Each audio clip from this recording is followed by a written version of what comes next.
फल काम आज आरंभ होता है।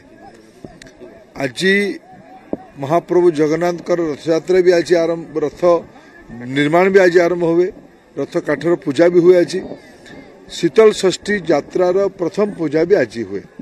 सबू भल काम आज दिन में हुए। ये स्थायी रूपे अक्षय तृतीया को आम ओडिया लोक मैंने अत्यंत पवित्रता सह ग्रहण करथांती।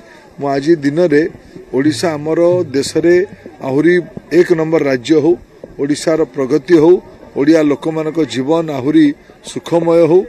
आज मोर सौभाग्य मु हीराकुद अंचल रे हीराकुद डैम तल गाँव रे अखिमुठी पूजा अर्चना करिवार सौभाग्य पाइली। मोर पूरा आशा आगामी दिन में ओडिशा रे भल फसल हबो, ओडिशा लोक मानकर जनजीवन आहुरी विकसित हबो। एटा मु महाप्रभु जगन्नाथ और माँ समलें पाखे प्रार्थना करुछि।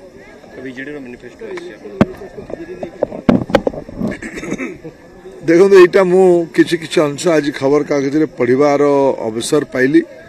एतिरे कौनसी नूतनत्व नहीं।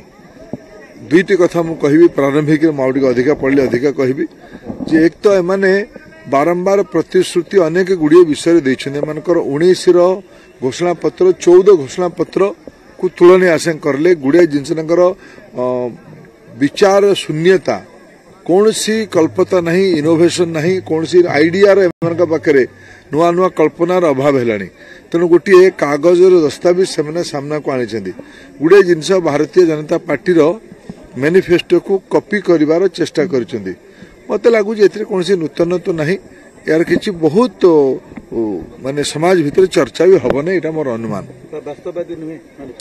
नहीं। ये देखो गुड़े जिनस आम 2 लाख चाकरी देबू क्यों बाबू आपण मैंने तो थिले विगत 24 वर्ष रे शासन रे। एबे आज दिन अपन ओडिशा विधानसभा रे 2024 जनवरी फेब्रुआरी उत्तर देइछन्दी जे लक्षे पोस्ट खाली अछि सरकारी पोस्ट। कि आपण को मना करथिले उडी को पूरा करबा पई? कहा को आपण प्रहसन करूछन्दी? आपण कहउछन्दी आमे युवक मानक पई गोटे नुआ बजेट आनिमु। ओडिशार बजेट तो युवक मानकर बड़ भारी बजेट। ओडिशा रे युवक माने ही लाभार्थी दरकार। आपण महिला बजेट आनी, कृषि बजेट आनी। आज ओडिशा रे जलसेचन नहीं, कोल्ड स्टोरेज नहीं, चाषीर अवस्था अत्यंत दुर्बल खराब अवस्था अच्छी। एठी महिला माने एनसीआरबी रिपोर्ट को कोट कले सबुठु खराब अवस्था अच्छा। आपंकर घोषणा गुड़िक लोक देखाणिया, ओडिशा संगे जार संपर्क नहीं।